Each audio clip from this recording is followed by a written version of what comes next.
पात्र हैं। मेरा विषय है पंचायत नेतृत्व। हालांकि कल कई लोगों ने वो बोला, लेकिन फिर भी थोड़े से चीज़ें मैं उस पर रखना चाहता हूँ। जो हमारी पंचायतें हैं, सबसे पहले तो उस पंचायत को समझना जरूरी है। ग्राम पंचायत और ग्राम सभा, ये दो चीज़ें होती हैं। जब हम किसी भी गांव में जाते हैं तो ज़्यादातर लोगों को ग्राम सभा के बारे में नहीं पता, ग्राम सभा का सदस्य कौन है और वह क्या कर सकते हैं।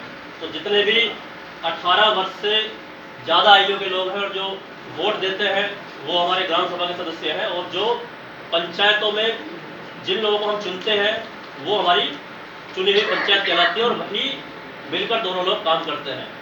अभी जब पंचायत नेतृत्व की बात आती है तो कुछ गुण ऐसे हैं जो सभी पंचायत प्रतिनिधियों में होने चाहिए, जिनमें अगर मैं बात करूं, सबसे पहला है चरित्र, जिसे हम कैरेक्टर बोलते हैं। आज जब हम उत्तर प्रदेश या देश के भी ग्रामीण भारत की बात करते हैं तो ग्राम पंचायतों के जो दावेदार हैं वो लोग होते हैं जिनमें मैक्सिमम लोग जो है भ्रष्ट और गलत कैरेक्टर के हैं। जबकि हमारे गांव में हर व्यक्ति को पता होता है किसका चरित्र कैसा है और यह गांव को कुछ बेहतर कर सकता है या नहीं कर सकता, लेकिन फिर भी ऐसे लोग चुनकर आ रहे हैं। ये हम लोगों को ध्यान देना है।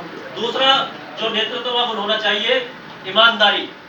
आज जब हम पैसे की बात करते हैं तो सरकार में मैं बड़ा शौक हुआ कि मेरे खुद के गांव में 4 करोड़ रुपए आए, और 4 करोड़ रुपए इतना होता है किसी भी गांव को आत्मनिर्भर करने में बहुत ज्यादा है, लेकिन उसका 80% पैसा भ्रष्टाचार में जाता है। कहीं ना कहीं ईमानदारी की कमी है जो पंचायत प्रतिनिधियों में होनी चाहिए।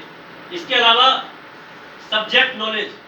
आज इतनी योजनाएं भारत सरकार की चल रही हैं, लेकिन फिर भी वो योजनाएं ना तो किसी ग्रामीण को पता है और ना ही यहाँ तक कि प्रधानों तक तो नहीं पता है। सचिव और प्रधान आपस में मिलते हैं, बैठते हैं, गांव में 2-4 काम कराते हैं, लेकिन लोगों को उनकी जानकारी नहीं है।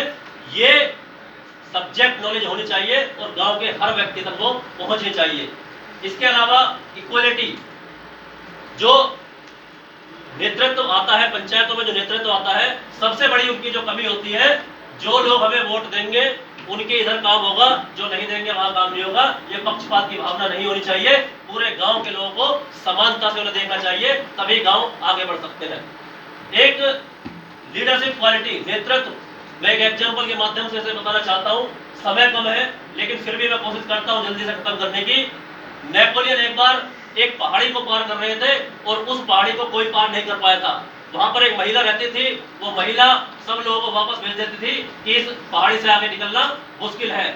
तो जब ये बात नेपोलियन को पता चली तो उन्होंने कहा, जो उनके सैनिक थे, कि आप रुकिए यहीं पे, मैं पता करके आता हूं, अगर हम पार कर पाए तो पार करेंगे। और वो फिर अपने सैनिकों के पास आए, उनसे बोला कि अभी जो एल्पस पर्वत है वो बहुत दूर है, अभी हम थोड़ा चलकर देखते हैं, अगर ज्यादा मुश्किल रास्ता हुआ तो हम लोग वापस आ जाएंगे। और वो अपनी सेना को लेकर जब आगे चले, और कुछ दूर बाद जब जमीन आ गई, जब प्लेन एरिया आ गया, सेना ने पूछा कि भाई जो पहाड़ी थी वो कितनी दूर और है। तो नेपोलियन ने कहा, वो पहाड़ी तो हम बहुत पहले पार करके आ चुके हैं, आज तक इस रास्ते में कोई चला नहीं था, इसलिए हमें पता नहीं था। तो यही जो बात है, यही बात जो पंचायत प्रतिनिधि है उन्हें पता होनी चाहिए कि गांव के आत्मनिर्भर होने से ही देश आत्मनिर्भर होगा, क्योंकि 80% जो हमारी जनसंख्या है वो आज भी गांव में बसती है। इसी को, अब ये लीडरशिप की बात तो सब लोग करते हैं।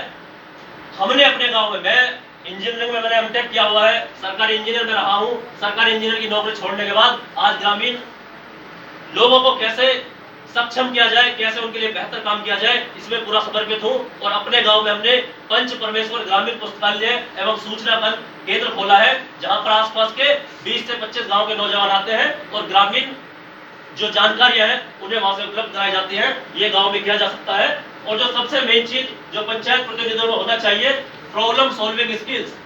एक्चुअल में किसी को ये पता ही नहीं है गांव की समस्याएं क्या है। सब लोग सिर्फ और सिर्फ बातें कर रहे हैं, और एक्चुअल प्रॉब्लम क्या है, कैसे उन्हें सही कर सकता है, किया जा सकता है, उस पर हम लोगों का ध्यान नहीं है। आज IIT दिल्ली का एक प्रोजेक्ट चल रहा है, उन्नत भारत मिशन। उन्नत भारत मिशन का जो मेन उद्देश्य है, how to increase the income of villagers. गांव के लोगों की इनकम कैसे इंक्रीज करें। IIT दिल्ली उस पर काम कर रहा है, देश के इंजीनियरिंग कॉलेज उस पर काम कर रहे हैं, पूरी भारत सरकार उस पर काम कर रही है, लेकिन फिर भी अगर हम लोग प्रॉब्लम को नहीं समझ पा रहे हैं तो इसका सिर्फ एक उद्देश्य है कि सही, उसका एक ही कारण है कि सही लोगों तक वो जानकारी नहीं पहुंच रही है और नीचे तक वो जानकारी नहीं पहुंच रही है। उसके लिए भी हम लोगों ने काम अभी शुरू किया है। और लास्ट में मैं अपनी बात को कंक्लूजन की तरफ ले जाते हुए ये बोलना चाहता हूं, अभी ग्राम पंचायतों के चुनाव आने वाले हैं और लगभग 7 लाख पंचायत सदस्य चुनकर आएंगे। यहाँ पर हम लोग सब मास्टर ट्रेनर बैठे हुए हैं, मैं भी अपने आप को एक टीचर, एक मास्टर ट्रेनर मानता हूँ। अगर हम इन 7 लाख लोगों में से सिर्फ 60,000 लोग निकाल पाए तो मैं कहता हूँ उत्तर प्रदेश का प्रत्येक गांव आत्मनिर्भर होगा। जय हिंद, जय भारत।